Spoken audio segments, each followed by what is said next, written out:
आप सभी का कुमार वास्तु कॉन्सेप्ट के इस यूट्यूब प्लेटफॉर्म पर स्वागत एवं अभिनंदन है। पिछले हमने दो वीडियो में देखा कंप्यूटर क्या है, कंप्यूटर का विकास क्रम क्या है, फिर इसके बाद इनपुट यूनिट आउटपुट यूनिट को हमने देखा। फिर इसके बाद सीपीयू क्या होता है। सीपीयू को हमने फर्दर तीन पार्ट में डिवाइड किया। पहला पार्ट अरिथमेटिक लॉजिक यूनिट था, दूसरा पार्ट कंट्रोल यूनिट था और तीसरा पार्ट आपका मेमोरी यूनिट्स था। हमने मेमोरी यूनिट्स को फर्दर टू पार्ट्स में डिवाइड किया। पहला प्राइमरी स्टोरेज, दूसरा क्या था, सेकेंडरी स्टोरेज था। प्राइमरी स्टोरेज को भी हमने टू पार्ट्स में डिवाइड किया, जिसको हम बोलते हैं रैम। फिर इसके बाद हमने रोम देखा, ठीक है। फिर इसके बाद सेकेंडरी यूनिट की जितनी भी डिवाइस है उन सभी डिवाइस को हमने एक एक करके देखा, ठीक है। अब फिर इसके बाद हमने देखा नेटवर्क क्या होता है, नेटवर्क के टोपोलॉजी के बारे में देखा, नेटवर्क के उपकरणों के बारे में देखा। अब हम कुछ वन लाइनर क्वेश्चन देखेंगे। अब ये चैप्टर समाप्त हो जाएगा। इसके बाद हम एमसीक्यू का चैप्टर देखेंगे, ठीक है दोस्तों। आइए समझते हैं पहले क्वेश्चन को, ठीक है। पहला क्वेश्चन क्या है दोस्तों कि वह इलेक्ट्रॉनिक्स डिवाइस जो डेटा को स्वीकार कर सकती है, यानी कोई इलेक्ट्रॉनिक डिवाइस है और डाटा को क्या कर रही है, स्वीकार कर रही है, यानी इनपुट को वो स्वीकार कर रही है और उस इनपुट को वो प्रोसेस कर रही है, यानी डाटा को प्रोसेस कर रही है तथा आउटपुट भी उत्पन्न करती है और परिणामों को भविष्य में प्रयोग करने के लिए स्टोर भी करती है, ठीक है। तो मान लीजिए आपने सरकारी रिजल्ट इनपुट दिया, किसी भी सर्च इंजन पर आपने क्या किया, सरकारी रिजल्ट इनपुट दिया। इनपुट देने के बाद प्रोसेस होगा, ठीक है भाई, डाटा को स्वीकार कर ली। इसके बाद क्या होगी, डाटा को प्रोसेस करेगी और प्रोसेस करने के बाद उसका क्या आएगा, रिजल्ट आएगा। और ये रिजल्ट को वो स्टोर भी कर सकती है। कोई पीडीएफ आपने डाउनलोड कर ली तो ये सारा का सारा काम कौन कर सकता है, तो कंप्यूटर कर सकता है, ठीक है। इसका सही आंसर क्या हो जाएगा, कंप्यूटर। उम्मीद है कि आपको क्वेश्चन नंबर फर्स्ट समझ में आया होगा। इसके बाद दूसरा क्वेश्चन क्या है, रॉ इनपुट को यानी डेटा को उपयोगी जानकारी में बदलने के लिए सभी कंप्यूटर सिस्टम द्वारा किस मौलिक प्रक्रिया का पालन किया जाता है, ठीक है। जो भी डाटा है उसको उपयोगी जानकारी में बदलने के लिए क्या क्या प्रक्रियाएं होती हैं, उन प्रक्रियाओं को हमको बताना है। पहले इनपुट आप देंगे, सबसे पहला क्या देंगे, इनपुट देंगे। फिर वो स्टोरेज में जाएगा, देखेगा कि जो आपने इनपुट दिया है वो कहाँ स्टोर है, ठीक है। ठीक है, आप लोग समझिएगा कैसे याद करते हैं। इनपुट फिर स्टोर करेगा, फिर स्टोर होने के बाद देखेगा यहाँ पे स्टोर है, फिर उसको प्रोसेस करेगा, फिर आउटपुट देगा और ये सारा का सारा काम कौन करेगा, कंट्रोल करेगा, ठीक है। फिर से बता रहा हूँ, इनपुट है, इनपुट आपने इनपुट किया, कोई भी डाटा को इनपुट किया आपने, फिर इसके बाद स्टोर में देखा, फिर प्रोसेस करेगा, फिर आउटपुट देगा और ये सारा सारा कंट्रोल करेगा, ठीक है। उम्मीद करता हूँ क्वेश्चन नंबर 2 आपको समझ में आया होगा। कंप्यूटर में यूजर को क्या कहा जाता है, तो कंप्यूटर में यूजर को ह्यूमन वेयर कहते हैं, ठीक है।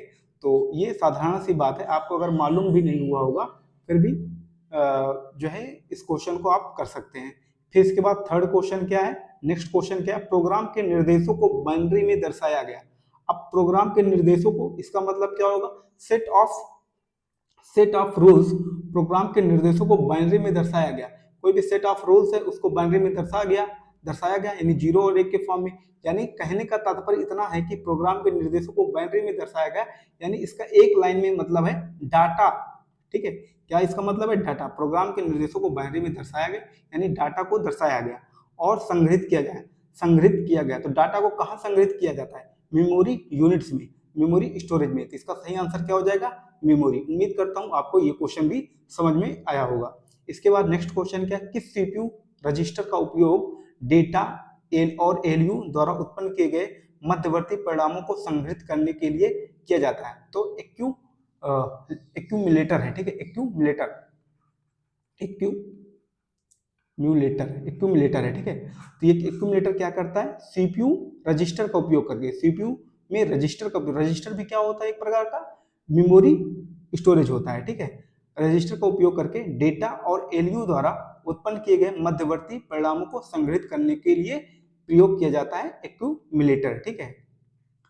अब इसके बाद कोई व्यक्ति कंप्यूटर साक्षर कहलाता है। जब कोई व्यक्ति कंप्यूटर साक्षर कब कहलाएगा, जब वो आवश्यक एप्लीकेशन को चलाने में सक्षम हो। आप फोन कर सकते हैं किसी को, व्हाट्सएप चला सकते हैं, ठीक है, कैलकुलेट कर सकते हैं यानी कैलकुलेटर चला सकते हैं, यानी आप आवश्यक एप्लीकेशन को चलाने में सक्षम है, अतः आप कंप्यूटर साक्षर कहलाएंगे। ठीक है, कोई जरूरत नहीं है कि आप किसी का मोबाइल हैक कर लें या किसी का लैपटॉप हैक कर लें, या आपको हैकिंग आनी चाहिए तभी आपको कंप्यूटर साक्षर कहलाएंगे, या फिर कोई आप डेवलपर हो, वेबसाइट बनाएं, तो इससे कोई मतलब नहीं। कंप्यूटर साक्षर का मतलब ये हो जाएगा कि आवश्यक एप्लीकेशन को आप चलाने में सक्षम है, तो वो कंप्यूटर साक्षर कहलाएंगे। ठीक है, वो व्यक्ति कंप्यूटर साक्षर कहलाएगा। इसके बाद नेक्स्ट क्वेश्चन क्या है, मस्तिष्क की तुलना की जाती है। अगर यहाँ पर सीपीयू होता तो हम सीपीयू लिख देते कंप्यूटर के सीपीयू से, या अगर यहाँ पर कंप्यूटर है तो कंप्यूटर से ही इसका सही आंसर कर देंगे। ठीक है, आधुनिक कंप्यूटर का जनक माना जाता है तो एलन ट्यूरिंग को माना जाता है। इसका सही आंसर क्या हो जाएगा, एलन ट्यूरिंग।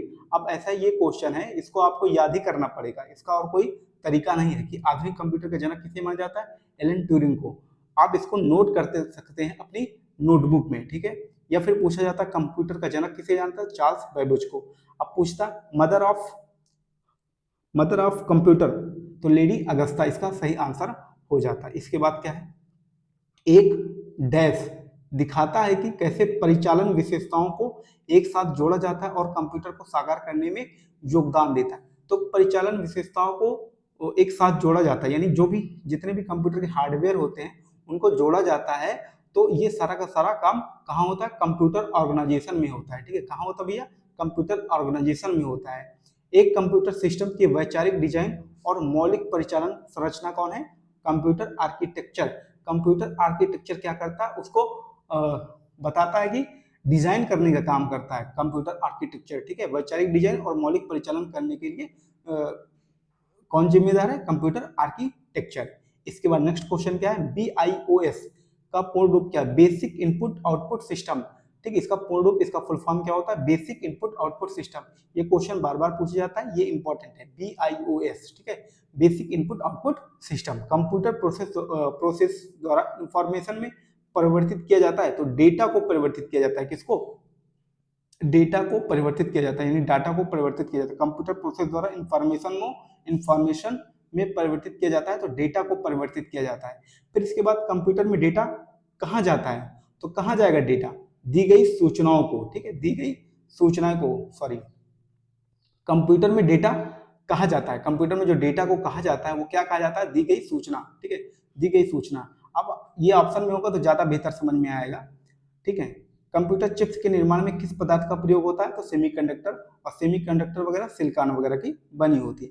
कंप्यूटर में प्रयोग होने वाली ऐसी चिप बनी होती है, सिलिकॉन की बनी होती है। ठीक है, कम इंफॉर्मेशन सिस्टम में अल्फा न्यूमेरिक डाटा का समानता क्या रूप लेता है, नंबर और अल्फाबेटिकल कैरेक्टर। देखिए, जैसे यहाँ पर अल्फा न्यूमेरिक डाटा समानता, अल्फा का मतलब क्या हो जाएगा, जितने भी नंबर क्या हो जाएंगे A to Z, उसको बोलेंगे alpha numerical A to Z। ठीक है, और 0 से लेकर 9 तक के डाटा को हम क्या बोलेंगे, अल्फा न्यूमेरिक डाटा। दोनों को हम जब संयोजन कर देंगे, मिला देंगे A to Z और 0 to 9, तो वो कहलाएगा अल्फा न्यूमेरिक डाटा। उसमें क्या इंक्लूड होगा, नंबर इंक्लूड होंगे 0 to 9, और इसके बाद अल्फाबेटिकल कैरेक्टर भी होंगे, यानी A to Z, तो उनको हम क्या बोलेंगे, अल्फा न्यूमेरिक डाटा। उम्मीद है कि ये क्वेश्चन आपको समझ में आया होगा। कंप्यूटर पर जानकारी के रूप में स्टोर की जाती है, तो डिजिटल डाटा के रूप में वो जानकारी स्टोर होती है। इसके बाद क्या है, अमेरिकी मानकों के आधार पर OCR फॉन्ट है। अब आप इसको, ये क्वेश्चन आपको याद करना पड़ेगा, इसका और कोई तरीका नहीं है। अमेरिकी मानकों के आधार पर OCR, अब OCR जैसे ही आए तो आप जस्ट इसके सामने ए लगा देना, उसका सही आंसर हो जाएगा OCR A। ठीक है, कोई समस्या, उम्मीद करता हूँ कोई समस्या नहीं होगी। आपको इस क्वेश्चन को अपनी नोटबुक में लिख लेना है अगर आपको इसको समझने में समस्या है तो। ठीक है, आसान क्वेश्चन तो आपको याद रहेंगे, लेकिन उन क्वेश्चनों को आपको याद करना है जो क्वेश्चन आपको नहीं बन पा रहे हैं, उन्हीं क्वेश्चनों को तो आपको कंठस्थ करना है, याद करना है। OCR A 3-4 बार दोहराएंगे, लिखेंगे, समझेंगे, और अलग अलग दिन पर, तो याद हो जाएगा आपको। ठीक है, पहला electronic numerical integrator and computer, पहला programmable general purpose electronic digital computer किस देश ने विकसित किया था, भैया USA ने विकसित किया था, संयुक्त राज्य अमेरिका। जो आपका ENIAC कंप्यूटर था, ठीक है, तो वो किसने विकसित किया था, संयुक्त राज्य अमेरिका ने। संसार का पहला गणना यंत्र कौन था, अबेकस था। और अबेकस का निर्माण किसने किया था, भैया चाइना वालों ने किया था, चाइना जैसे देश ने किया था। और अबेकस की खोज किसने की थी या विकसित किसने किया था, उस व्यक्ति का नाम था टिम क्रेनमर था, टिम क्रेनमर। उम्मीद करता हूँ ये क्वेश्चन आपको समझ में आया होगा। अब इसके बाद कैलकुलेटर की उत्पत्ति हुई थी सबसे पहले अबेकस। अबेकस क्या एक कैलकुलेटर है, ठीक है, ऐसे कुछ होता था, ठीक है। और यहाँ पर क्या होता, मोतियां होती थी और प्रत्येक मोती की वैल्यू कितनी होती थी, 5 होती थी, प्रत्येक मोती की वैल्यू 5। कंप्यूटर शब्द की उत्पत्ति हुई थी तो लैटिन भाषा से हुई थी और कंप्यूटर का मतलब होता है गणना करने वाला। और कंप्यूटर शब्द बना किससे, कंप्यूट से बना है और कंप्यूट का क्या अर्थ होता है, गणना करना। उम्मीद करता हूं आपको ये बात समझ में आई होगी, ठीक है। इलेक्ट्रॉनिक कंप्यूटर का आविष्कार कौन था, तो इलेक्ट्रॉनिक कंप्यूटर का आविष्कारक एलन एम ट्यूरिंग था। Alan M Turing electronic computer का आविष्कारक कौन थे, एलन एम ट्यूरिंग। अब ये सब याद नहीं करना है, फिर एलन ट्यूरिंग याद कर लो, हो गया। कंप्यूटर इलेक्ट्रॉनिक कंप्यूटर का आविष्कारक कौन है, एलन ट्यूरिंग, हो गया, ठीक है। ट्यूरिंग याद कर लो, कोई समस्या, आपका आंसर होगा जी नहीं, कोई समस्या नहीं। अब इसके बाद देखेंगे वैक्यूम ट्यूब ट्रांजिस्टर से स्थानांतरित किए गए थे तो दूसरी पीढ़ी के कंप्यूटर वैक्यूम ट्यूब ट्रांजिस्टर के स्थानांतरित किए गए थे तो दूसरी पीढ़ी के कंप्यूटर, ठीक है। वैक्यूम ट्यूब का प्रयोग प्रथम पीढ़ी में हुआ था, इसके बाद ट्रांजिस्टर का प्रयोग द्वितीय पीढ़ी में हुआ था, फिर इसके बाद ट्रांजिस्टर का प्रयोग हुआ था, वैक्यूम ट्यूब का प्रयोग हुआ था, फिर इसके बाद आईसी का प्रयोग हुआ था तृतीय श्रेणी में, फिर इसके बाद VLSI का प्रयोग हुआ था, माइक्रो प्रोसेसर का प्रयोग हुआ था चतुर्थ पीढ़ी में, और पांचवी पीढ़ी में प्रयोग हुआ था किसका, तो आपका आंसर होगा VLSI, ठीक है, सॉरी ULSI का प्रयोग हुआ था, अल्ट्रा लार्ज ULSI का प्रयोग हुआ था। उम्मीद करता हूं आपको ये बातें समझ में आई होंगी। अब इसके बाद चार्ल्स बैबेज द्वारा डिजाइन किया गया प्रथम यांत्रिक कंप्यूटर कहलाता है तो एनालिटिकल इंजन, इसको हम बोलते हैं हिंदी में वैश्लेषिक इंजन। इसके पहले भी एक उसने मैकेनिकल बनाया था जिसका नाम था भाप से इंजन से चलता था, उसका नाम था डिफरेंस इंजन। क्या नाम था, डिफरेंस इंजन। उम्मीद करता हूँ ये बातें आपको समझ में आ रही होंगी, अगर नहीं आ रही हैं फिर दिक्कत है। विश्व का प्रथम इलेक्ट्रॉनिक डिजिटल कंप्यूटर कौन था, इनिएक था। क्या था, इनिएक था। विश्व का प्रथम इलेक्ट्रॉनिक डिजिटल कंप्यूटर कौन था, इनिएक था। इसका फुल फॉर्म क्या होता है दोस्तों, electronic numerical integrator and computer. कभी कभी एग्जाम हॉल में या फिर किन्हीं किन्हीं किताबों में कैलकुलेटर दे रखा है तो जो कि वो गलत है, यहाँ पर क्या होगा, कंप्यूटर होगा। उम्मीद करता हूँ ये भी बात आपको समझ में आई होगी। प्रथम सामान्य प्रयोग प्रयोजनार्थ इलेक्ट्रॉनिक कंप्यूटर इनिएक का पूर्ण रूप क्या है भैया, पता नहीं क्या क्या, इतना हिंदी इतना कठिन कर देते हैं, पूछो नहीं। इनिएक क्या होता है, electronic numerical integrator and computer, इसका फुल फॉर्म हो जाएगा। पहला इलेक्ट्रॉनिक डिजिटल कंप्यूटर बनाया गया था तो यूएसए के द्वारा बनाया गया था, ठीक है, और यूनिवर्सिटी ऑफ पेनिसल्वानिया ने बनाया था, ठीक है, यूएसए ने, ठीक है, यूएसए ने पहला इलेक्ट्रॉनिक डिजिटल कंप्यूटर बनाया गया था, यूएसए के द्वारा बनाया गया था। उम्मीद करता हूं ये बात आप नोट कर लेंगे अपनी कॉपी में, जो भी आपको टफ लगे, ठीक है, उसको आप लोग क्या कीजिएगा, नोट कर लीजिएगा और उन्हीं क्वेश्चन को आपको रिवाइज करके एग्जाम हॉल में उपस्थित होना है, ठीक है। पहले इलेक्ट्रॉनिक अंकीय कंप्यूटर यानी इलेक्ट्रॉनिक डिजिटल कंप्यूटर में था, क्या था, वाल्व था। इलेक्ट्रॉनिक डिजिटल कंप्यूटर में क्या था, वाल्व था। याद करो, इलेक्ट्रॉनिक डिजिटल कंप्यूटर में क्या था, वाल्व था। इलेक्ट्रॉनिक डिजिटल कंप्यूटर में क्या था, वाल्व था। 1642 में परिकलन यंत्र की शुरुआत कब की थी, ब्लेच पास्कल ने की थी। परिकलन यंत्र की शुरुआत किसने की थी, तो ब्लेच पास्कल ने की थी। कब की थी, 1642 में पास्कलाइन इन्होंने बनाया था, जो कि एक एडिंग मशीन थी। क्या थी, एक एडिंग मशीन थी। कब बनाया था, 1642 में बनाया था। हरमन होलोरिथ ने टेबुलेटिंग सिस्टम में पूर्णता प्राप्त की और यह मशीन विकसित की थी सेंसर टेबुलेटर। तो हरमन होलोरिथ ने अपने टेबुलेटिंग सिस्टम में पूर्णता प्राप्त की और यह मशीन विकसित की थी, तो सेंसर टेबुलेटर। तो मशीन विकसित की थी भैया हरमन होलोरिथ ने, ठीक है। एक ऐसा कंप्यूटर प्रणाली जो बिना किसी विभेद के निर्देश और डेटा एक ही स्मृति या एक ही मेमोरी से संग्रहित करती है, संरचना पर आधारित थी। तो वॉन न्यूमैन ने कंप्यूटर बनाया था, ठीक है। तो ये डाटा को संग्रहण करने का काम करते थी जब वॉन न्यूमैन ने बनाया था, ठीक है।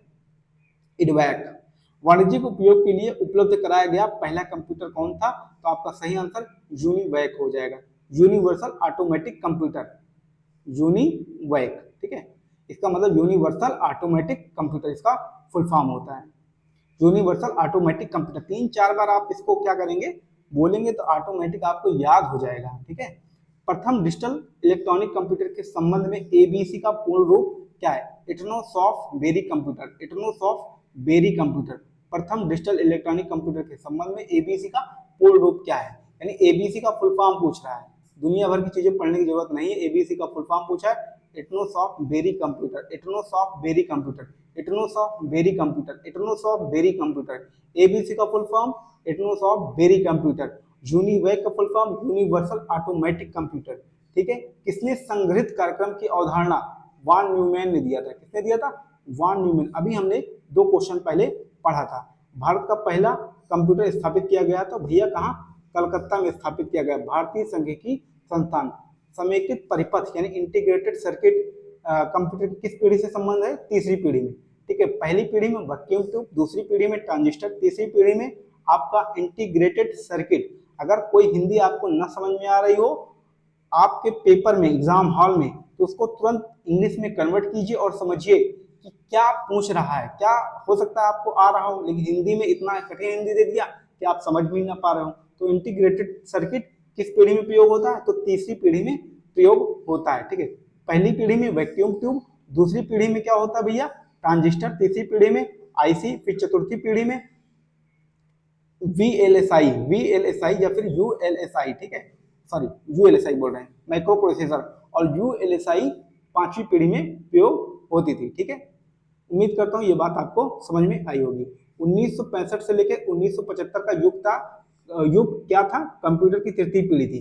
1965 से लेकर 1975 तक, 1942 से लेकर 1955 तक प्रथम पीढ़ी, अब 1955 से लेकर 1964 तक द्वितीय पीढ़ी, और तृतीय पीढ़ी 1965 से लेकर 1975 तक का कालक्रम है। ठीक है, अब इसके बाद नेक्स्ट क्वेश्चन देखते हैं, कंप्यूटर की किस पीढ़ी में प्रोग्रामिंग के लिए यांत्रिक या मैकेनिकल भाषा का प्रयोग किया गया, तो पहली पीढ़ी में मैकेनिकल भाषा का प्रयोग किया गया। एक इलेक्ट्रॉनिक डिजिटल प्रोग्राम योग्य कंप्यूटिंग डिवाइस जिसका उपयोग द्वितीय विश्व युद्ध के दौरान जर्मन गुण, क्या लिखा है, गुण लेख को पढ़ने के लिए किया गया था, तो ये कालोसस है। इसको आप लोग भैया याद कर लीजिएगा, पढ़ लीजिएगा। ठीक है, अगर आपको लग रहा है कि हाँ ये भाई द्वितीय इंपॉर्टेंट तो है, एकदम एकदम इंपॉर्टेंट है, आप लोग इसको अपनी कॉपी में नोट कीजिए इस क्वेश्चन को। सर्वप्रथम एप्पल कंप्यूटर था तो एप्पल फर्स्ट था, तो कोई याद करना कितना आसान है, एप्पल फर्स्ट दिखे, सर्वप्रथम एप्पल का कंप्यूटर कौन था, तो एप्पल फर्स्ट था, कोई समस्या नहीं। सह संस्थापक कौन थे एप्पल के, तो स्टीव जॉब थे, स्टीव जॉब्स थे। एप्पल का कंप्यूटर, सर्वप्रथम एप्पल कंप्यूटर था, एप्पल फर्स्ट। एप्पल कंप्यूटर के सह संस्थापक कौन है, स्टीव जॉब। तीसरी पीढ़ी के कंप्यूटर किस तकनीक का प्रयोग किया गया, अभी हमने पढ़ा था आईसी का प्रयोग हुआ था। ठीक है, पहली पीढ़ी में वैक्यूम ट्यूब, दूसरी पीढ़ी में ट्रांजिस्टर, तीसरी पीढ़ी में आईसी का प्रयोग करते थे। फिर चौथी पीढ़ी में हमने वीएलएसआई या फिर हम कह सकते हैं माइक्रो प्रोसेसर का प्रयोग करते थे। फिर इसके बाद हमने प्रयोग किया था यूएलएसआई का प्रयोग किया था। 1950 में कंप्यूटर किस पीढ़ी, 1950 यानी 1942 से 1955, हमने अभी बताया 1942 से 1955 प्रथम पीढ़ी के कंप्यूटर आते थे, और यहाँ पर वैक्यूम ट्यूब का प्रयोग करते थे या निर्वात ट्यूब का प्रयोग करते थे। ठीक है, तो ये प्रथम पीढ़ी के कंप्यूटर से संबंधित है, ये वर्ष प्रथम पीढ़ी कंप्यूटर से संबंधित है। वैक्यूम ट्यूब को कंप्यूटर की पीढ़ी द्वारा इस्तेमाल किया गया था, तो प्रथम पीढ़ी में इस्तेमाल किया, द्वितीय पीढ़ी में ट्रांजिस्टर, तृतीय पीढ़ी में इंटीग्रेटेड सर्किट, और चतुर्थ पीढ़ी में हो जाता है वीएलएसआई या फिर कह सकते हैं माइक्रो प्रोसेसर, या फिर और पांचवी पीढ़ी में आज आपका आ जाता है यूएलएसआई अल्ट्रा में आ जाता है। ठीक है, कंप्यूटर का सबसे आम प्रकार क्या है, इसका उपयोग आमतौर पर द्विधारी संख्या प्रणाली का उपयोग करके, तो डिजिटल कंप्यूटर में ऐसा होता है भाई 0 और 1 का प्रयोग करके वो डाटा को संग्रहण करती है। कोई समस्या, आपका जवाब होगा जी नहीं, कोई समस्या नहीं भैया, कोई समस्या नहीं है। कंप्यूटर किस पीढ़ी में ट्रांजिस्टरों का प्रयोग करता है, तो दूसरी पीढ़ी में कंप्यूटर में ट्रांजिस्टरों का प्रयोग करता है, द्वितीय पीढ़ी में ट्रांजिस्टरों का प्रयोग हुआ। तृतीय पीढ़ी में क्या होता है भैया, तृतीय पीढ़ी में इंटीग्रेटेड सर्किट यानी आईसी का प्रयोग होता है, और चतुर्थ पीढ़ी में क्या होता है, इसका आंसर आप लोग देंगे, और पांचवी पीढ़ी में क्या होता है, इसका आंसर आप ही देंगे। ठीक है, यानी कमेंट बॉक्स में आप लोग क्या कहें, कमेंट कर दीजिएगा, तो मुझे अच्छा लगेगा। थोड़ा सा नहीं कीजिएगा तो कोई बात नहीं भाई। ठीक है, आधुनिक कंप्यूटर का लघुकरण संभव हो सकता है, तो समाकलित परिपथ चिप्स का प्रयोग करके। ठीक है, IBM 360, IBM 370 कंप्यूटर से संबंधित हैं तीसरी पीढ़ी के, और इनिएक और इडवैक और यूनिवैक ये प्रथम पीढ़ी के आपके कंप्यूटर हैं। आपके वन लाइनर क्वेश्चन समाप्त हो गए हैं। आइए चलते हैं कुछ और इंपॉर्टेंट और महत्वपूर्ण क्वेश्चनों पर। ये दूसरा आपका चैप्टर होगा कंप्यूटर हार्डवेयर और सॉफ्टवेयर। इस चैप्टर को हम कल पढ़ेंगे, ठीक है। कुछ एमसीक्यू हम देखते हैं जो 29 जून एग्जाम के लिए इंपॉर्टेंट होगा, ठीक है, जो यूपी ट्रिपल एससी करा रही है ना भाई। तो ये दोस्तों ये बुक है एग्जाम प्लानर की है, ठीक है, एग्जाम प्लानर की बुक। मैं इसको शेयर कर दूंगा ग्रुप पर, ठीक है, टेलीग्राम ग्रुप पर। और देखिए इनमें चैप्टर कौन कौन से। कंप्यूटर एक परिचय हम लोगों ने पढ़ लिया है। परिचय क्या होता है, कंप्यूटर घटक के बारे में पढ़ेंगे, डाटा के बारे में, सूचना के बारे में, hardware, software, central processing unit, arithmetic logic unit, control unit, motherboard हमने पढ़ाया नहीं आपको, एक्सपेंशन स्लॉट के बारे में नहीं पढ़ाया, लेकिन हम यहीं पर एमसीक्यू के माध्यम से इनको यहीं पर पढ़ लेंगे, एकदम से खत्म हो जाएगा, कोई समस्या है नहीं। कंप्यूटर कार्य के बारे में पढ़ेंगे, कंप्यूटर की विशेषता को हमने पढ़ लिया है, ठीक है। परीक्षा की दृष्टि जो महत्वपूर्ण है उसको भी हम देखेंगे। इसके बाद कंप्यूटर का विकास भी देखेंगे, कंप्यूटर का इतिहास क्या है, कंप्यूटर की पीढ़ी क्या है, ठीक है, पीढ़ियों के बारे में चर्चा करेंगे, प्रथम पीढ़ी, द्वितीय पीढ़ी, तृतीय पीढ़ी, चतुर्थ पीढ़ी, पांचवी पीढ़ी। कंप्यूटर का वर्गीकरण करेंगे हम। डिजिटल कंप्यूटर हमने पढ़ा है, हाइब्रिड कंप्यूटर पढ़ा है हमने, एनालॉग कंप्यूटर पढ़ा है, लेकिन हमने मेन फ्रेम कंप्यूटर नहीं पढ़ा, mini computer, micro computer, laptop के बारे में नहीं पढ़ा, पॉम टॉप क्या होता है, पर्सनल कंप्यूटर और सुपर कंप्यूटर, ठीक है, इनके बारे में नहीं पढ़ा। अगर मैं क्या करूंगा, कोशिश करूंगा कि समझा दूं आपको इन्हीं क्वेश्चनों के माध्यम से। अगर नहीं समझ में आएगा तो फिर हम एक अलग से क्लास ले लेंगे इसकी, ठीक है। इनपुट यूनिट क्या होता है, आउटपुट क्या, हालांकि समझ में आ जाएगा, कोई टेंशन नहीं इसमें, ठीक है। इनपुट यूनिट क्या होती है, आउटपुट के बारे में हम समझेंगे, जो परीक्षा के दृष्टि से महत्वपूर्ण है हम उनको भी देखेंगे, ठीक है। अब इसके बाद हम डेटा प्रतिनिधित्व यानी डेटा रिप्रेजेंटेशन के बारे में देखेंगे, मेमोरी के बारे में देखेंगे, प्राथमिक, द्वितीयक, मुख्य मेमोरी और परीक्षा की दृष्टि से जो महत्वपूर्ण है, यहाँ तक हम लोग पढ़ चुके हैं लगभग कुछ टॉपिक्स को छोड़कर, जैसे super computer, personal computer, palmtop, notebook, laptop वगैरह के बारे में हमने नहीं पढ़ा, लेकिन हम इन्हीं क्वेश्चन के माध्यम से यानी एमसीक्यू के माध्यम से इनको हम पढ़ेंगे, ठीक है। आइए हम चलते हैं क्वेश्चन नंबर फर्स्ट पर। क्वेश्चन नंबर फर्स्ट क्या है, ये अलग अलग परीक्षाओं में पूछे गए क्वेश्चन इनमें इंक्लूड है, ठीक है। तो आइए देखते हैं, चाहे यूपीपी का एग्जाम हो, चाहे यूपीपीसीएल का हो, चाहे फिर यूपी ट्रिपल एससी का हो, या फिर कोई बैंक से संबंधित क्वेश्चन। देखो यूपी ट्रिपल एससी जे में पूछा गया क्वेश्चन है, ठीक है, तो इसमें सारे क्वेश्चन इंक्लूड है। यहाँ पर आरएएस या आरटीएस में पूछा गया क्वेश्चन है, और यहाँ पर आरआरबी कोलकाता में पूछा गया है, तो इसमें सारे क्वेश्चन क्या है, इंक्लूड है, आपको हेल्प करेगा, निश्चित रूप से हेल्प करेगा, ठीक है। आइए पहला क्वेश्चन पढ़ते हैं। पहला क्वेश्चन क्या, वह इलेक्ट्रॉनिक्स डिवाइस जो डाटा को स्वीकार कर सकती है, डाटा को प्रोसेस करती है तथा आउटपुट उत्पन्न कर सकती है और परिणामों को भविष्य में प्रयोग के लिए स्टोर भी करती है, इसका सही आंसर क्या हो जाएगा, कंप्यूटर। अभी हमने पढ़ा था, पहला क्वेश्चन में भी था, ठीक है। वन लाइनर क्वेश्चन के बारे में हम बात करें तो कंप्यूटर के संबंध में निम्नलिखित में से कौन सा कथन गलत है, तो हमको भाई कंप्यूटर के बारे में पढ़ना और समझना कि इसमें से कौन सा कथन गलत है। यह एक लॉजिकल मशीन होती है, बिल्कुल सही जवाब, यह एक लॉजिकल मशीन होती है, सूचना को प्रोसेस करती है, बिल्कुल ठीक बात है, तो इसका सही आंसर, हालांकि एक गलत नहीं होगा, मतलब कंप्यूटर के बारे में जो व्याख्या लिखी गई वो सही है। इसमें जो कोई सूचना स्टोर की जाती है, इसमें जो भी कोई सूचना स्टोर की जाती है या उस तक पहुंच सकती है, बिल्कुल ठीक बात है। इसमें कोई भावावेग नहीं होता, इसकी अपनी कोई भावना या चाहत नहीं होती, बिल्कुल ठीक बात है। आपने कोई इंटरनेट वेबसाइट सर्च की तो कहेगा नहीं नहीं बहुत छोटे हो तुम, हम रिजल्ट नहीं देंगे, तो ऐसा इसमें कुछ नहीं होता, चुपचाप जो है ये क्या करती है, सर्च कर दी, भावावेग वगैरह कुछ नहीं होता। या अप्रतिबंधित ढंग से अपनी सूचना तक पहुंचता है, तो बिल्कुल गलत बात है। या अप्रतिबंधित ढंग से अपनी सूचना तक नहीं पहुंचता, ठीक है। इसका सही आंसर ऑप्शन नंबर डी हो जाएगा। आपके कंप्यूटर के सभी कंपोनेंट या तो सॉफ्टवेयर होते हैं या तो हार्डवेयर होते हैं, कहां दिया है ऑप्शन, ऑप्शन नंबर डी इस सवाल का सही जवाब हो जाएगा।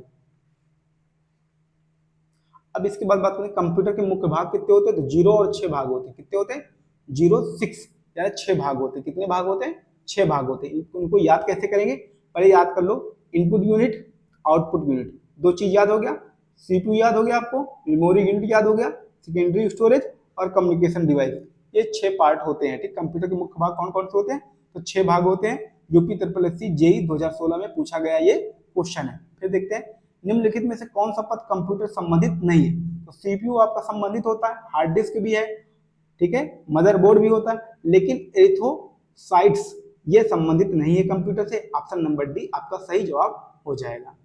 कंप्यूटर में यूजर को क्या कहते हैं, ह्यूमन बेयर कहते हैं। अभी हमने लोगों ने वन लाइनर क्वेश्चन में इस सवाल को पढ़ा और समझा था। प्रोग्राम के निर्देशों को बाइनरी में दर्शाया गया, यानी डेटा को दर्शाया जाता है बाइनरी में और संग्रहित किया जाता है। यानी डेटा को कहाँ संग्रहित किया जाता है, मेमोरी में संग्रहित किया जाता है। इसका सही आंसर क्या हो जाएगा, मेमोरी। ऑप्शन नंबर फर्स्ट सही हो जाएगा, मेमोरी। इसके बाद नेक्स्ट क्वेश्चन क्या है, कंप्यूटर साक्षर कोई व्यक्ति कब कहलाता है, जब वो आवश्यक एप्लीकेशन को चलाने में सक्षम होता है, तो वो क्या कहलाता है भैया, कंप्यूटर साक्षर कहलाता है। कोई समस्या, आपका आंसर होगा जी नहीं। एक डैश दिखाता है कि कैसे परिचालन विशेषताओं को एक साथ जोड़ा जाता है और कंप्यूटर को साकार करने में योगदान देता है। ठीक है, ए shows how operational attributes are linked together and contributes toward realizing the computer। कहने का तात्पर्य है कंप्यूटर को जो जोड़ा जाता है, जो कंप्यूटर के हार्डवेयर होते हैं उनको जोड़ने का काम कौन सा ऑप्शन करेगा, तो कंप्यूटर ऑर्गेनाइजेशन करेगा। कंप्यूटर वर्क नहीं करेगा, ये जोड़ने का काम नहीं करता, ये आर्किटेक्चर का काम नहीं करता। डिजाइन का काम अलग ही होता है, डिजाइन करना, ठीक, कंप्यूटर को, और ये आर्किटेक्चर का अलग काम होता है, वर्किंग काम कर रहा है अलग। लेकिन कंप्यूटर ऑर्गेनाइजेशन क्या है, जोड़ने का काम करेगा हार्डवेयर को। ठीक है, तो परिचालन विशेषताओं को एक साथ जोड़ा जाता है। इसका सही आंसर क्या हो जाएगा, कंप्यूटर ऑर्गेनाइजेशन। कंप्यूटर ऑर्गेनाइजेशन क्या काम करता है, परिचालन विशेषताओं को जोड़ने का काम करता है। परिचालन विशेषताओं को जोड़ने का काम कौन करता है, तो कंप्यूटर ऑर्गेनाइजेशन करता है। उम्मीद करता हूं आपको ये बात समझ में आई होगी। इसके बाद कहते हैं एक कंप्यूटर सिस्टम की वैचारिक डिजाइन और मौलिक परिचालन संचालन संरचना करना है। एक कंप्यूटर सिस्टम है कि वैचारिक डिजाइन किसकी बात कर रहा है, वैचारिक डिजाइन और मौलिक परिचालन के बारे में हम जब भी बात करेंगे, वैचारिक डिजाइन की बात कर रहा है, तो क्या कंप्यूटर ऑर्गेनाइजेशन होगा, नहीं, ये तो जोड़ने का काम करता है, हार्डवेयर को जोड़ने का काम करता है। डिजाइन की बात कर रहा है, लेकिन यहाँ पर मौलिक परिचालन की भी बात कर रहा है, तो ये भी ऑप्शन कैंसिल हो गया, ये भी ऑप्शन कैंसिल हो गया। कंप्यूटर वर्किंग की बात तो होगी, इसका सही आंसर क्या होगा, कंप्यूटर आर्किटेक्चर, इसका सही आंसर हो जाएगा। ठीक है, उम्मीद करता हूं क्वेश्चन नंबर 10 आपको भली भांति समझ में आया होगा। इसके बाद नेक्स्ट क्वेश्चन क्या दोस्त, कंपोनेंट ऑफ कंप्यूटर के बारे में हम समझेंगे। निम्नलिखित में से कौन सा BIOS का फुल फॉर्म है, बेसिक इनपुट आउटपुट सिस्टम होता है, basic input output system. Option number C इस सवाल का सही जवाब हो जाएगा। इसके बाद नेक्स्ट क्वेश्चन क्या है, आपके सिस्टम को बूट करने के बारे में निर्देश इससे संग्रहित किए जाते हैं। आपके सिस्टम को बूट करने के बारे में निर्देश इसमें संग्रहित किए जाते हैं। तो BIOS क्या करता है, सिस्टम को बूट करने का काम करता है, basic input output system. Basic input output system. RAM क्या होती है, random access memory. CPU central processing memory, sorry central processing unit. CPU यानी brain of computer, brain of computer. Question number 13 क्या है दोस्तों, कंप्यूटर प्रोसेस द्वारा information में परिवर्तित करता है, तो डेटा को इंफॉर्मेशन में परिवर्तित करता है।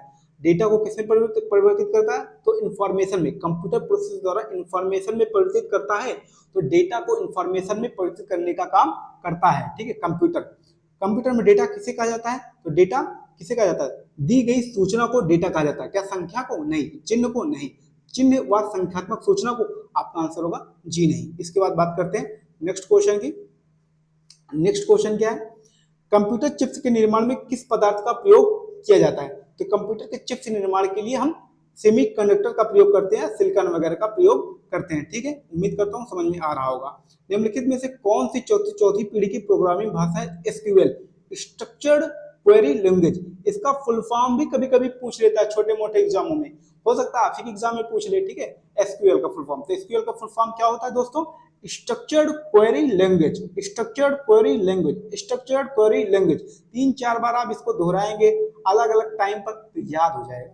कंप्यूटर में डाटा का किस रूप में भंडारण होता है, तो बाइनरी के रूप में होता है, 0 और 1 के फॉर्म में डाटा क्या होता है, स्टोर होता है।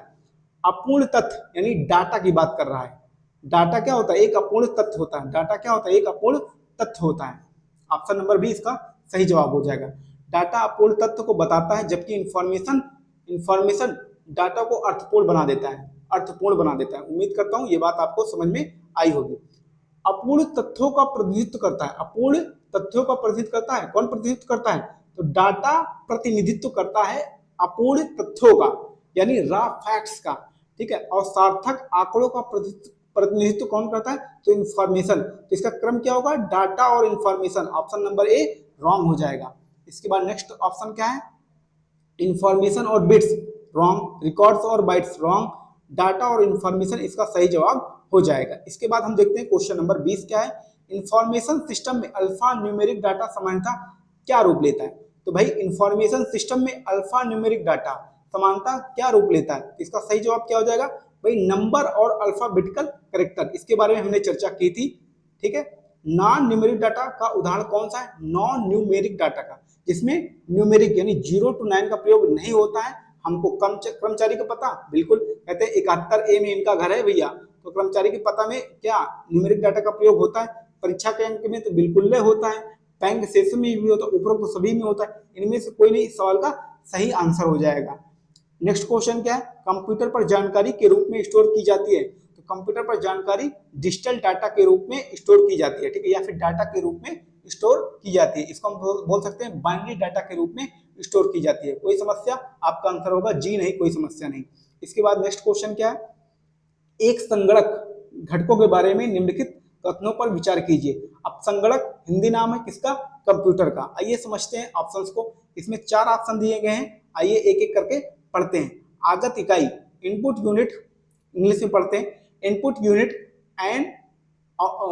And input unit accept instruction data from the user. ठीक बात है, यानी इनपुट यूनिट जो होती है वो एक्सेप्ट करती है यानी स्वीकार करती है इंस्ट्रक्शन यानी निर्देशों को, निर्देश डाटा को फ्रॉम द यूजर से, ठीक है। तो इसका सही आंसर है भाई, ये कोई बात नहीं, गलत नहीं है, ठीक है। तो केवल 4, ऑप्शन नंबर बी रॉन्ग हो जाएगा, ठीक है। सभी में एक तो दिया हुआ है। फिर इसके बाद पढ़ते हैं क्या? Output unit and output unit accept the output produced by the computer as a result. बिल्कुल ठीक बात है, रिजल्ट के रूप में दर्शाता है, ठीक। इसके बाद क्या? मेमोरी यूनिट्स, इसके कार्यों के प्रसंस्करण के प्रारंभ होने से पहले आगत इकाई के द्वारा दर्ज किए गए आगत का संग्रह सम्मिलित होता है। ठीक बात है, तीसरा भी सही है, तो 1 2 3 तो सही है तुम्हारा, तो ये गलत हो जाएगा, ये भी गलत हो जाएगा, तो ऑप्शन नंबर डी इस सवाल का सही आंसर हो जाएगा। 4 चेक करने की जरूरत नहीं है। प्रोसेस डेटा को क्या क्या कहा जाता है? तो प्रोसेस डेटा को क्या कहा जाता है? जानकारी या इंफॉर्मेशन कहते हैं। गलती से नॉलेज मत कीजिएगा। जब अरे यार, जब सरकारी रिजल्ट सर्च करते हो, ये प्रोसेस हुआ, इसके बाद रिजल्ट आता है, यानी जानकारी हमको मिलती है, ज्ञान थोड़ी मिलता है, जानकारी मिलती है हमको, इंफॉर्मेशन मिलता है, ठीक है। ऑप्शन नंबर बी इस सवाल का सही जवाब हो जाएगा। इसके बाद क्या है? कंप्यूटर प्रोसेस का मूल लक्ष्य डाटा को प्रदर्शित करता है। कंप्यूटर प्रोसेस का मूल लक्ष्य डाटा को सूचना में परिवर्तित करने का काम करता है। इसके बाद नेक्स्ट क्वेश्चन क्या है? हार्डवेयर, कंप्यूटर की सभी मशीनरी उपकरणों को क्या कहा जाता है? तो कंप्यूटर के सभी मशीनरी उपकरणों को हम हार्डवेयर कहते हैं। क्या बोलते हैं? हार्डवेयर बोलते हैं। कोई समस्या? आपका आंसर होगा जी नहीं। हार्डवेयर क्या होता है? कंप्यूटर का ऐसा हिस्सा जिसको हम छू सकते हैं, वो हार्डवेयर कहलाता है। यूएसबी का फुल फॉर्म क्या होता है? Universal serial bus. कहाँ है? Option number B. Option number B इस सवाल का सही जवाब हो जाएगा। निम्नलिखित में से कौन सा हार्डवेयर है या सॉफ्टवेयर नहीं है? निम्नलिखित में से कौन सा हार्डवेयर है, सॉफ्टवेयर नहीं है? तो प्रिंटर ड्राइवर भी आपका क्या है? एक हार्डवेयर सॉफ्टवेयर है, सॉरी, एक सॉफ्टवेयर है। एक्सेल क्या है? एक सॉफ्टवेयर है। एक ऑपरेटिंग सिस्टम क्या है? सॉफ्टवेयर है। लेकिन कंट्रोल यूनिट क्या है? एक हार्डवेयर है। क्या है? एक हार्डवेयर है, ये सॉफ्टवेयर नहीं है। पावर पॉइंट भी क्या है? एक सॉफ्टवेयर है। अगर यहीं पर राइट होता सिर्फ प्रिंटर, क्या राइट होता? प्रिंटर, तब ये हार्डवेयर हो जाता। लेकिन यहाँ पर राइट क्या है? Printer driver. इस वजह से, ड्राइवर के लग जाने की वजह से ये सॉफ्टवेयर में इसकी गणना की जाने लगेगी, मतलब समझेंगे, ठीक है। अधिक समझने योग्य रूप में प्रत्येक डेटा को कहा जाता है, तो जानकारी कहा जाता है। क्या कहा जाता है? जानकारी। वे डिवाइसें कौन से हैं जो कंप्यूटर सिस्टम बनाती हैं आप और जिन्हें आप देख या छू सकते हैं, ठीक है। तो उसे हम क्या बोलेंगे? हार्डवेयर बोलेंगे। जिनको हम देख और छू सकने का काम करते हैं, वो हार्डवेयर होता है, ठीक है। क्या होता है? हार्डवेयर। निम्नलिखित इनमें से कौन सा हार्डवेयर का भाग नहीं है? इनमें से कौन सा हार्डवेयर का भाग नहीं है भाई? तो हार्डवेयर का भाग नहीं है, कीबोर्ड है, मॉनिटर है, सेमीकंडक्टर मेमोरी है, लेकिन लेन लोकल एरिया नेटवर्क, जो जिसको हम बोलते हैं बिल्डिंग टू बिल्डिंग नेटवर्क भी कहते हैं, ठीक है। तो ये हार्डवेयर का भाग नहीं है, ठीक है। लेन क्या? एक हार्डवेयर का भाग नहीं है। कंप्यूटर हार्डवेयर में होती है वास्तविक में कंट्रोल यूनिट, बिल्कुल ठीक बात है। दोनों मेन मेमोरी और कंट्रोल यूनिट, ठीक बात है। मेन मेमोरी और कंट्रोल यूनिट दोनों हार्डवेयर के पार्ट्स होते हैं। उम्मीद करता हूँ ये बात आपको समझ में आ रही होगी। कंप्यूटर किस भाग को छुआ और महसूस किया जा सकता है? तो हार्डवेयर वाले पार्ट को हम छू सकते हैं और महसूस कर सकते हैं। कंप्यूटर इनमें से कौन सा हार्डवेयर नहीं है? यानी हमको सॉफ्टवेयर विंडोज एक्सपी क्या है? सॉफ्टवेयर है। जब हम चर्चा कर रहे थे तो हमने बताया था कंप्यूटर एक्सपी क्या है भाई? सॉफ्टवेयर है, विंडोज वगैरह। निम्नलिखित में से कौन सा हार्डवेयर नहीं है? तो प्रिंटर एक हार्डवेयर है, चुंबकीय टेप एक हार्डवेयर है, सीआरटी भी एक हार्डवेयर है, लेकिन असेंबलर एक हार्डवेयर नहीं है। इनमें से क्या एक हार्डवेयर अवयव नहीं है? इनपुट यंत्र, ऑपरेटिंग सिस्टम और सीपीयू। तो सीपीयू क्या है भाई? एक हार्डवेयर है। ऑपरेटिंग सिस्टम क्या है? एक सॉफ्टवेयर। इसका सही आंसर क्या हो जाएगा? Option number B. इनमें से क्या हार्डवेयर अवयव नहीं है? तो ऑपरेटिंग सिस्टम एक सॉफ्टवेयर होता है। क्या होता है? एक सॉफ्टवेयर है। इसका सही आंसर नंबर बी हो जाएगा। कोई समस्या? आपका आंसर होगा जी नहीं, कोई समस्या नहीं। इनमें से कौन सा कंप्यूटर हार्डवेयर नहीं है? इनमें से कौन सा कंप्यूटर हार्डवेयर नहीं है? तो प्रिंटर एक हार्डवेयर होता है, मॉनिटर भी हार्डवेयर होता है, माउस भी होता है, लेकिन एक्सेल क्या एक सॉफ्टवेयर होता है। ठीक है, माइक्रोसॉफ्ट एक्सेल एक सॉफ्टवेयर होता है। कंप्यूटर में कौन हार्डवेयर है? सी प्लस प्लस लैंग्वेज है, सीडी रोम ये एक हार्डवेयर का पार्ट है। ठीक है, विंडोज 7 ये भी क्या है? आपका आंसर होगा सॉफ्टवेयर है। इनमें से कौन सा हार्डवेयर नहीं? यानी हमको सॉफ्टवेयर का चयन करना है। तो आपका ये जावा एक लैंग्वेज होती है, ये हार्डवेयर नहीं है, बल्कि क्या है? हार्डवेयर नहीं है। ठीक है, एक सॉफ्टवेयर है। वेब एप्लीकेशन हार्डवेयर इक्विपमेंट से बना होता है। तो हार्डवेयर इक्विपमेंट से बना होता है, सॉरी, हार्डवेयर इक्विपमेंट से कंप्यूटर बना होता है। तो कंप्यूटर का संयोजन किससे होता है? आपका आंसर होगा हार्डवेयर और सॉफ्टवेयर के संयोजन से बना होता है कंप्यूटर। तो monitor, central processing unit, keyboard, mouse, software network, इसका सही जवाब आंसर नंबर ए हो जाएगा। ठीक है, सॉफ्टवेयर की बात कर रहे हैं। लिखित प्रोग्राम जिसके कारण कंप्यूटर वांछित तरीके से कार्य करता है कहलाता है क्या है? तो इंस्ट्रक्शन कहलाता है, कोड्स कहलाता है, सॉफ्टवेयर कहलाता है। तो आंसर नंबर सी हो जाएगा। क्या कहलाता है? सॉफ्टवेयर कहलाता है। क्या कहलाएगा? सॉफ्टवेयर कहलाएगा। सॉफ्टवेयर का क्या अर्थ होता है? वे भौतिक कंप्यूटर जिनसे कंप्यूटर बना होता है। फर्मवेयर या प्रोग्राम्स। बिल्कुल, सॉफ्टवेयर का अर्थ क्या होता है? Program, set of instruction is called software. ठीक है, प्रोग्राम किसी कंप्यूटर पर कार्य करने हेतु प्रयुक्त प्रोग्राम कहते हैं। किसी कंप्यूटर पर कार्य करने हेतु प्रयुक्त प्रोग्राम कहा जाते हैं, कहते हैं किसको कहते हैं? सॉफ्टवेयर को कहते हैं। ठीक है, सॉफ्टवेयर का प्राथमिक उद्देश्य डाटा को बदलना, किसमें बदलना? सूचना में बदलने का काम करता है। ये तो क्वेश्चन कई बार आ चुका है भाई। कंप्यूटर के संदर्भ में सॉफ्टवेयर का क्या अर्थ होता है?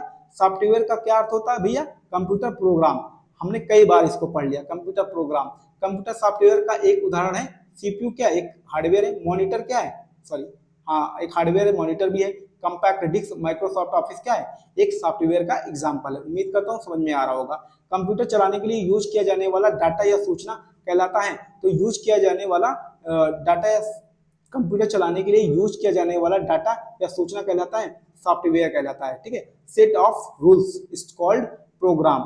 सेंट्रल प्रोसेसिंग यूनिट के बारे में हम समझते हैं। सेंट्रल प्रोसेसिंग यूनिट क्या? कंप्यूटर में एक शब्द का आकार होता है, अलग अलग कंप्यूटर में अलग अलग होता है। ठीक है, इनमें से कोई नहीं। एक ही कंप्यूटर में भिन्न भिन्न होता है, बिल्कुल गलत बात है।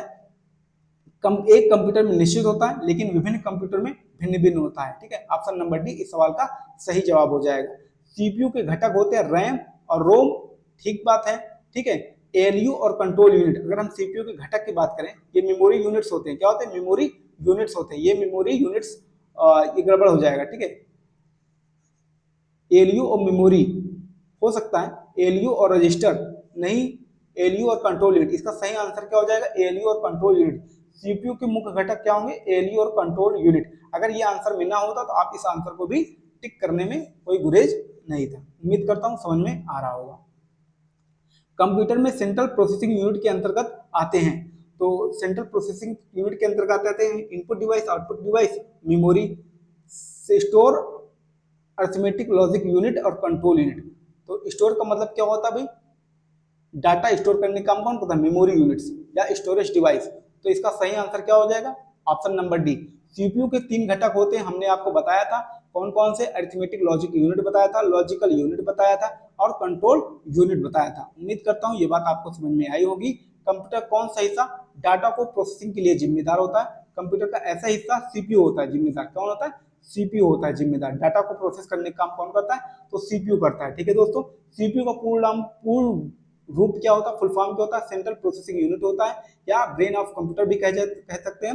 यदि आपने पीसी की कार्यक्षमता को बेहतर करना है तो आपको निम्नलिखित अपग्रेड करना होगा, अपने सीपीयू को अपग्रेड कर दीजिए, काम हो जाएगा आपका। ठीक है दोस्तों। इसके बाद क्वेश्चन नंबर हम देखेंगे 54। एक समान हार्डवेयर पोर्ट नहीं है, तो option number D TCP port एक समान हार्डवेयर पोर्ट नहीं है। ट्रांसमिशन ये होता है डाटा को भेजने का काम करता है। ठीक है, टीसीपी पोर्ट डाटा को भेजने का काम। वर्तमान में सीपीयू द्वारा निष्पादित प्रोग्राम और डेटा इनमें से कौन स्टोर करता है? तो डाटा स्टोर करने का काम सहायक मेमोरी या फिर गौण मेमोरी, प्राइमरी मेमोरी। तो स्टोर करने का काम कौन करता है? तो प्राइमरी मेमोरी करता है। तो रीड और रीम क्या बोलते हैं यार, रैंडम एक्सेस मेमोरी यानी रैम और रोम, ROM। फिर कह रहा है निम्नलिखित में कौन सीपीयू को आंतरिक भंडारण प्रदान करता है? तो आंतरिक भंडारण कौन कौन प्रदान करता है? रजिस्टर प्रदान करता है, या फिर रजिस्टर और रैम प्रदान करता है। ठीक है, आंतरिक भंडारण कौन प्रदान, इंटरनल पूछ रहा है। ठीक है, तो इसका या फिर रैम करता है, फिर हार्ड डिस्क करता है। हार्ड डिस्क क्या है? एक सेकेंडरी स्टोरेज है। क्या है? एक सेकेंडरी स्टोरेज। रैम क्या है? एक प्राइमरी स्टोरेज है, लेकिन ये डाटा को स्थायी रूप से स्टोर नहीं करता। रजिस्टर क्या करता है? आंतरिक भंडारण प्रदान करने का काम कौन करेगा? तो ये रजिस्टर करने का काम करता है। ठीक है, उम्मीद करता हूं आपको ये बात समझ में आ रही होगी। ठीक है, रैम क्या होता है? डाटा को स्थायी रूप से स्टोर नहीं करता है, बल्कि रोम करता है। ठीक है, सीपीयू द्वारा संपादित किए जाने वाले 4 कार्य क्रमशः प्राप्त करना, कुशल परिवर्तन, उत्पादन प्रदान करना, संकल्पना नहीं होता, डिकोड करने का काम करता है। क्या? डिकोड करने का काम। इनमें से सीपीयू प्रोग्राम को निष्पादित कर सकता है तो द्विधारी नंबर यानी बाइनरी नंबर। इनपुट का आउटपुट में रूपांतरण कहलाता है, तो इसका सही आंसर क्या हो जाएगा? सीपीयू। इनपुट का आउटपुट में रूपांतरण कौन करता है? सीपीयू। पहले वाले वीडियो में हमने बताया था। एक हार्डवेयर डिवाइस को डाटा को अर्थपूर्ण इंफॉर्मेशन परिवर्तित करता है तो सीपीयू करता है। ठीक है, सीपीयू का है भाई? प्रोटेक्टर नहीं होता भाई। Input device processor, option number ई इस सवाल का सही हो जाता है। इनपुट आउटपुट प्रोसेसिंग और स्टोरेज की प्रक्रिया को जिस यूनिट की देखरेख में किया जाता है उसे क्या कहा जाता है? तो उसको भैया कहा जाता है कंट्रोल यूनिट। देखरेख का काम कंट्रोल करेगा, नाम से स्पष्ट, कंट्रोल यूनिट यानी कंट्रोल करने का मतलब कंट्रोल करना। किसी भी कंप्यूटर सिस्टम का मस्तिष्क कहा जाता है, सीपीयू को कंप्यूटर का मस्तिष्क कहते हैं।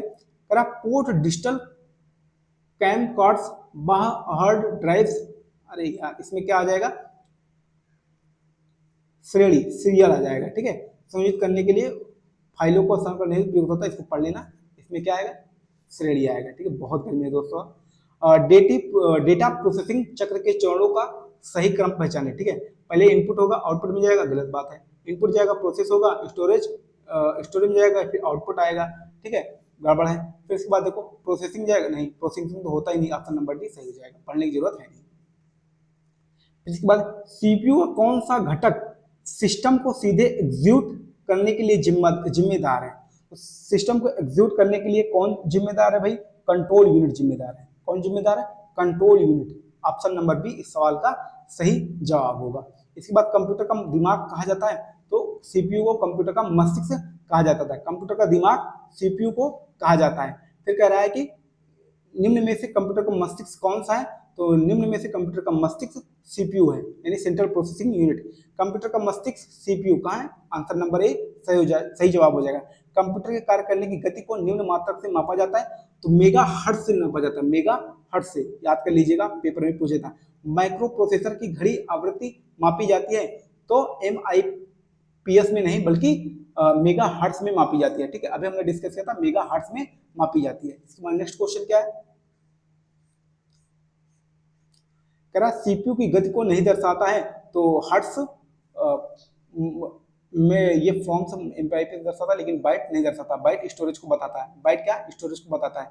सीपीयू का निष्पादन प्रायः किसमें होता है? सीपीयू का निष्पादन प्रायः मेगा हर्ट्ज में होता है। अभी हमने पढ़ा कंप्यूटर की संपादन क्षमता को मापने की इकाई क्या है? कंप्यूटर की संपादन क्षमता को मापने की इकाई क्या है? तो MIPS, मिलियन इंस्ट्रक्शन पर सेकंड। कंप्यूटर की संपादन क्षमता को मापने की इकाई मिलियन इंस्ट्रक्शन पर सेकंड।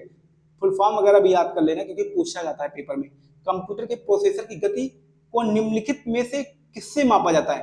कंप्यूटर के प्रोसेसर की गति MIPS कहाँ है? आंसर नंबर बी इस सवाल का सही जवाब हो जाएगा। कोई समस्या? आपका आंसर होगा जी नहीं।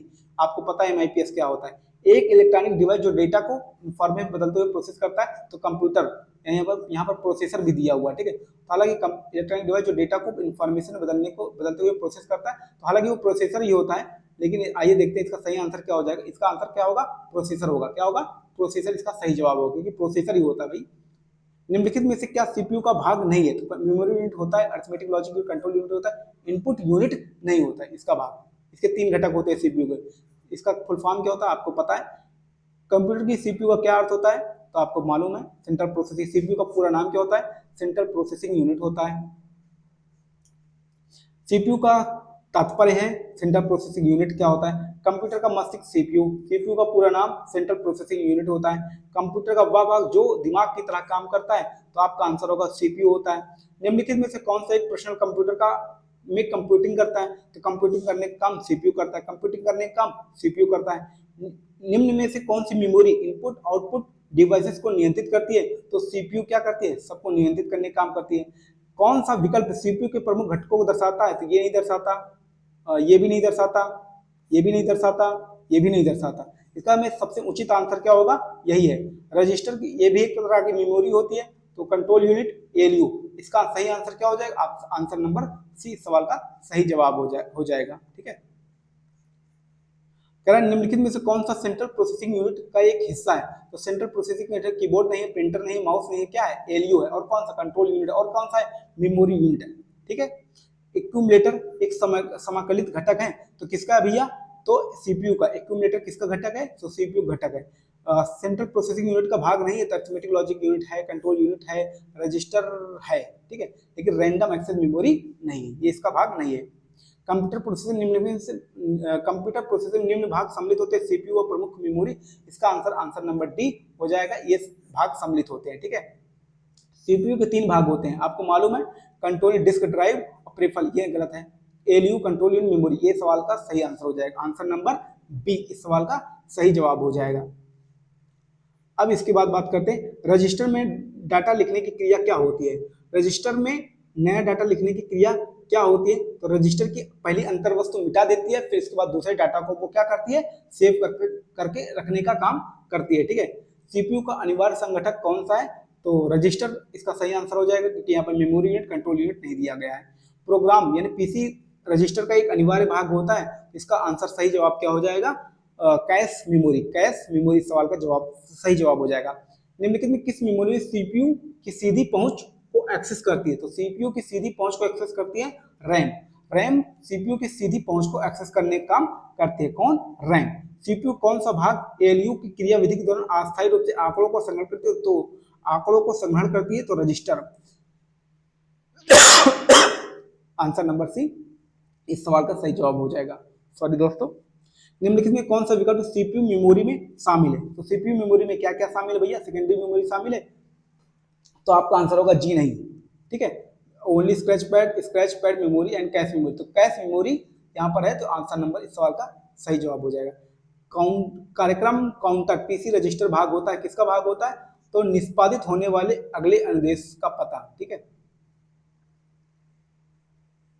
चलिए बाकी हम लोग कल देखते हैं, कल की वीडियो में, ठीक है। तब तक के लिए आप सभी को नमस्कार। जो भी जो है समस्याएं हो, वो आप लोग कमेंट बॉक्स में बताइएगा, क्या क्या सुधार हम कर सकते हैं वीडियो में, ठीक है।